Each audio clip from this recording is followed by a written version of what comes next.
Bismillahirrahmanirrahim. Assalamu alaikum student. Our today topic is nitrogen cycle. Nitrogen cycle is actually a biogeochemical cycle. Biogeochemical cycle are those cycles in which nutrients are flow from environment to the organism and from organism to the environment is known as biogeochemical cycle. Then we have different types of biogeochemical cycle. Let's suppose we have nitrogen cycle, carbon cycle, sulfur cycle, phosphorus cycle, water cycle, etc.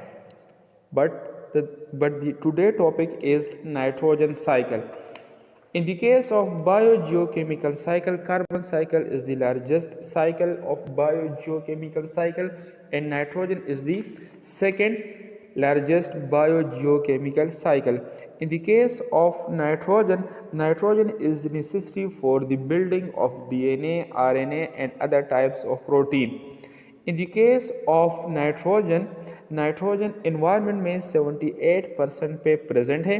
अब जो nitrogen 78% पे present है, अब यही वो nitrogen है जो living organism को अवेलेबल है. लिविंग ऑर्गेनिज्म का ये मतलब है कि हमें भी चाहिए होता है और प्लांट को भी चाहिए होगा. अब प्लांट नाइट्रोजन को डायरेक्टली यूज़ नहीं कर सकते क्योंकि नाइट्रोजन गैस नॉन रिएक्टिव होता है और इसके साथ साथ इसकी ब्रेकिंग के लिए लार्ज अमाउंट ऑफ एनर्जी चाहिए होती है और जो प्लांट इसको प्रोवाइड नहीं कर सकता. सो नाइट्रोजन को जब भी यूज़ किया जाएगा वो इससे पहले अमोनियम की फॉर्म में कन्वर्ट होगा. अब हम ये पढ़ते हैं कि प्लांट किस तरह नाइट्रोजन को गैस को अमोनियम की फॉर्म में चेंज करते हैं. सो वो प्रोसेस जिसमें नाइट्रोजन अमोनियम की फॉर्म में चेंज होगा, इस प्रोसेस को आपने कहना होगा नाइट्रोजन फिक्सेशन.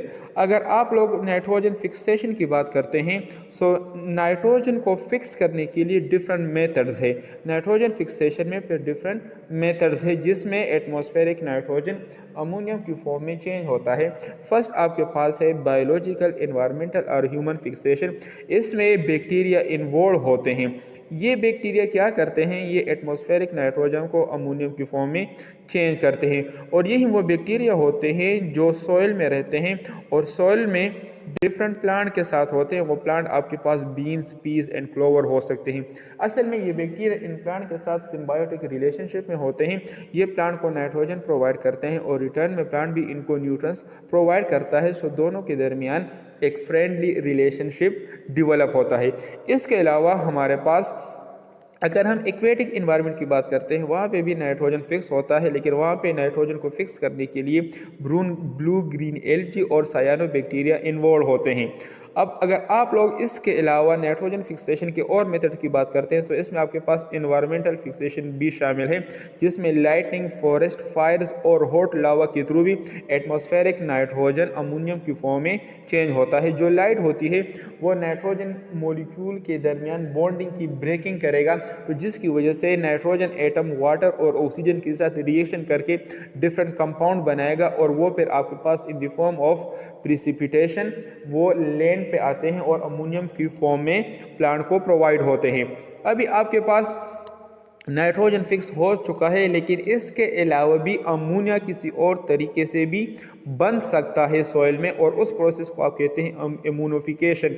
इम्यूनिफिकेशन में क्या होगा कि जो डेड बॉडीज़ होती है, चाहे वो प्लांट की हो या एनिमल हो, जब इनके ऊपर बैक्टीरिया या फंजाई अटैक करते हैं सो इनके बॉडी में जो एनिमल्स और प्लांट होते हैं तो इनके बॉडी में जो नाइट्रोजन डिफरेंट फॉर्म में एग्जिस्ट करता है, ये नाइट्रोजन से दोबारा अमोनिया की फॉर्मेशन करते हैं. सो जब इनकी बॉडी से अमोनिया दोबारा बनेगा, सो इट्स मीन कि इनकी बॉडी से जब नाइट्रोजन अमोनिया की फॉर्म में रिलीज होगा, so this will be known as ammonification. Ammonification के बाद फिर आपके पास है नाइट्रिफिकेशन. नाइट्रिफिकेशन में यही अमोनियम होगा जो चेंज होगा पहले नाइट्राइट में एंड देन नाइट्रेट में, लेकिन ये आपके पास 2 स्टेप में होता है. फर्स्ट स्टेप में बैक्टीरिया अमोनियम को नाइट्राइट में चेंज करते हैं और वो बैक्टीरिया होते हैं नाइट्रोसोमोनास.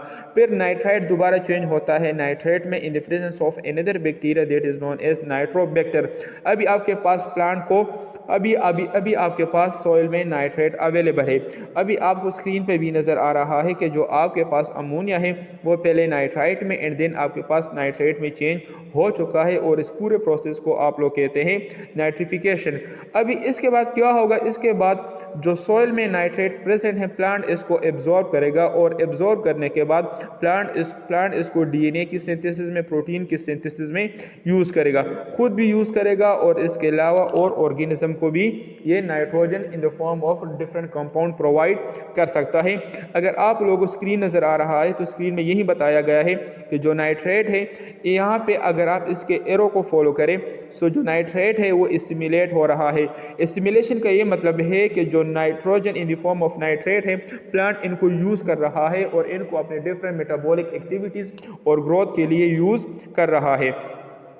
अभी आपके पास वही स्टेप होगा कि आपके पास जो प्लांट ने इस नाइट्रोजन को यूज़ कर लिया है, इनकी दोबारा डेथ जब हो जाती है तो इनके ऊपर डिकम्पोजर आते हैं और प्लांट और एनिमल की बॉडी से nitrogen in the form of ammonia release होता है। वही प्रोसेस है इम्यूनिफिकेशन, और इम्यूनिफिकेशन में फिर आपके पास क्या होगा, पहले नाइट्राइट और फिर नाइट्राइट के बाद फिर आपके पास नाइट्रेट।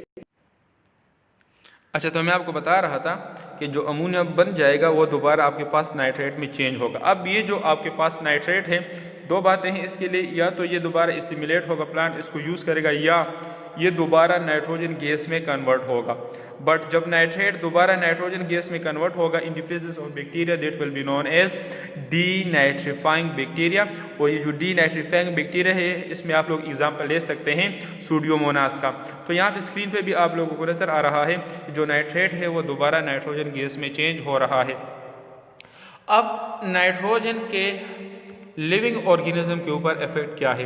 अब अगर यही नाइट्रोजन वाटर में एंटर होता है तो वाटर हमारे पास कंटेमिनेट होता है, और अगर उसी वाटर को हम यूज़ करेंगे तो हमारी बॉडी में different types of disease develop होंगे। इसमें आपके पास कैंसर भी हो सकता है, रेस्पिरेटरी डिसऑर्डर भी हो सकते हैं। इसके अलावा अगर हमारे पास एक्स्ट्रा नाइट्रोजन वो वाटर में एंटर होता है तो वो फिर हमारे पास फिशेस को किल भी कर सकता है।